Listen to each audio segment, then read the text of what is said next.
রূপশ্রী প্রকল্প 2.0 এর সম্পর্কে আমি আলোচনা করতে চলেছি। কি কি প্রসেস রয়েছে, কি সুবিধা পাওয়া যাবে, কোথায় ফর্ম জমা দিবেন, কিভাবে অ্যাপ্লাই করবেন, তার সম্পূর্ণ স্টেপ বাই স্টেপ আমি রূপশ্রী প্রকল্পের ফর্ম আলোচনা করছি। তাহলে কোথাও কিন্তু মিস্টেক করা যাবে না। তাহলে স্টার্ট করি।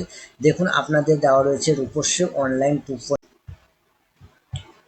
রূপশ্রী সুবিধা পাওয়ার জন্য কে বা কারা আবেদন করতে পারে? যে কোনো বিবাহ করতে ইচ্ছুক মেয়ে রূপশ্রী সুবিধা পেতে পারে যদি 1 নম্বর পয়েন্ট, আবেদনকারীর বয়স 18 যাতে হওয়া চাই, 18 নিচে হলে চলবে না, এবং আবেদন জমা করার সময় সে অবিবাহিতা থাকে, অর্থাৎ আবেদন যখন জমা করতে যাচ্ছে তখন যাতে বিয়ে না হয়, অর্থাৎ বিয়ে করার 15 দিন বা 20 দিন আগে আপনাকে ফর্মটি জমা দিতে হবে।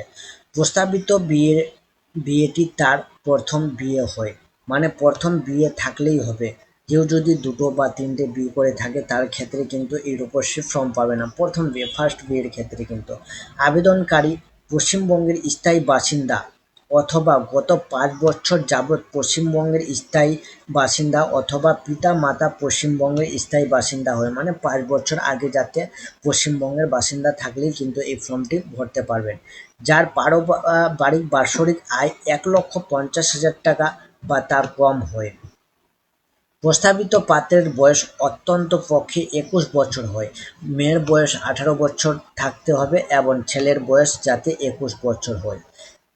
তারা নিজের নামে একটি ব্যাংক অ্যাকাউন্ট থাকবে, অর্থাৎ মেয়ের নামে একটা ব্যাংক অ্যাকাউন্ট থাকবে যার আইএফসি কোড এবং এমারশিয়ার কোড আছে, সেখানে পেমেন্ট সুবিধা থাকে।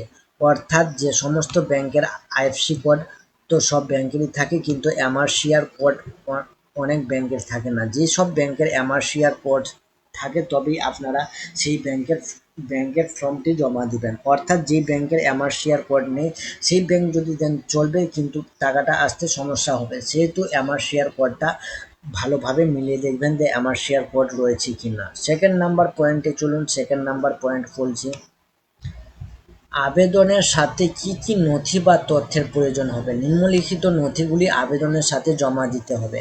1 নম্বর পয়েন্ট, আবেদনকারীর বয়সের প্রমাণপত্র লাগবে, সেটা ফটোকপি অর্থাৎ জেরক্স কপি থাকলেই চলবে, যেমন জন্ম সার্টিফিকেট, ভোটার এপিক কার্ড বা প্যান কার্ড বা মাধ্যমিকের এডমিট কার্ড বা আধার কার্ড বা সরকারি অনুমোদিত বিদ্যালয়ে ছাড়ার সংশয়পত্র, যে কোনো একটি দিলেই চলবে। অর্থাৎ ভোটার কার্ড বা প্যান কার্ড বা মাধ্যমিকের এডমিট বা যে কোনো বিদ্যালয়ের স্কুল সার্টিফিকেট থাকলেই চলবে।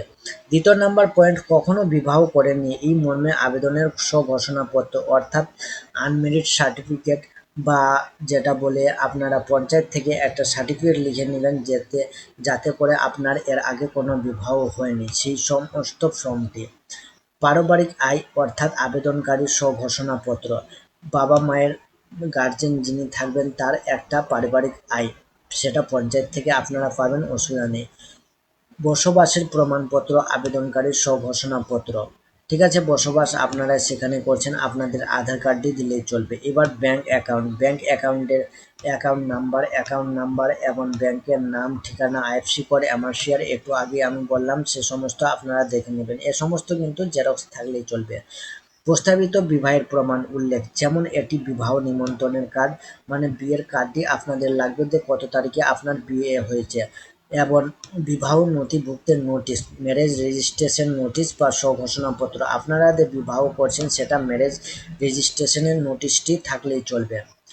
তারপরে পয়েন্ট দেখুন, প্রস্তাবিত পাত্রের বয়সের প্রমাণপত্র, যেমন জন্ম সার্টিফিকেট, ভোটার কার্ড বা প্যান কার্ড, মানে এটা হচ্ছে ছেলে পক্ষর, অর্থাৎ পাত্রের কিন্তু, যার সাথে বিয়ে হচ্ছে তারই কিন্তু।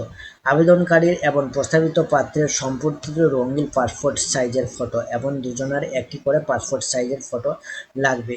কি ধরনের সুবিধা পাওয়া যাবে এই প্রকল্প করলে? এই প্রকল্প করলে আপনারা 25,000 টাকা বিবাহের আগে কিন্তু পেয়ে যাবেন, ঠিক আছে। 25,000 টাকা পেলে আপনাদের বিবাহ করতে কোনো অসুবিধা হবে না, সেহেতু আপনাদের 25,000 টাকা দেওয়া হচ্ছে। ফর্মটি কোথায় পাবেন দেখুন, মোস্ট ইম্পর্ট্যান্ট কোশ্চেন, সেটা আমি বলে দিচ্ছি। ফর্মটি কোথায় পাবেন?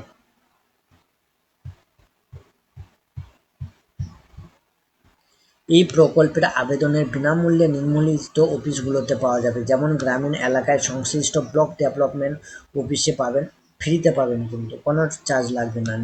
মিউনিসিপ্যালিটি এলাকায় সাব ডিভিশন অফিসে পাবেন। কর্পোরেশন এলাকার ক্ষেত্রে কমিশনার অফিসে, বড় অফিস বা ওয়ার্ড অফিসে। এবং এই ফর্মটি আপনারা অনলাইন পাবেন www.wbcd.wdsw.gov.in এই পোর্টাল থেকে আপনারা সরাসরি ডাউনলোড করে নিতে পারেন। ফর্মটি কোথায় জমা দিবেন? সব থেকে ইম্পর্টেন্ট, সকল প্রয়োজনীয় কাগজপত্র এবং শংসাপত্র দিয়ে সম্পূর্ণ আবেদনকারী বসবাসের এলাকার সংশ্লিষ্ট ব্লক অফিসে, অর্থাৎ ব্লক অফিসে আপনারা জমা দিলেই চলবে, বা সাব ডিভিশন অফিস, মিউনিসিপ্যালিটি এলাকার ক্ষেত্রে মিউনিসিপ্যালিটি কমিশনার অফিসে জমা দিলেই হবে। তিনটি বললাম কিন্তু, block office, sub division office এবং কমিশনার অফিসে জমা দিবেন। বিয়ের কিন্তু 30 থেকে 60 দিনের আগে এই ফর্মটি জমা দিতে হবে। 30 থেকে 60 দিনের আগে কিন্তু জমা দিবেন, পরে বিয়ের পরে দিলে কিন্তু আপনারা টাকাটি পাবেন না। এবার আবেদন কিভাবে অনুমোদিত হয় এবং উপরোক্ত কাছে কিভাবে প্রকল্পের সুবিধা পৌঁছে দেওয়া হয়।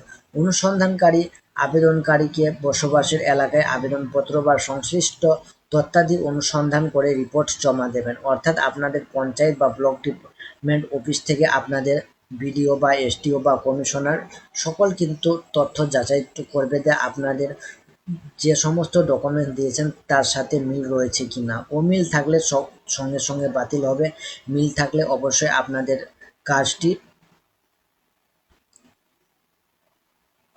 কাজটি আগে আগে যাবে এবং আপনাদের ব্যাংক অ্যাকাউন্টে টাকাটি ট্রান্সফার করতে কোনো অসুবিধা হবে না। সেহেতু আপনারা সম্পূর্ণ সঠিক তথ্য দেবেন, কোনো রকম ভুল বা কোনো ত্রুটি ফর্ম জমা দিবেন না।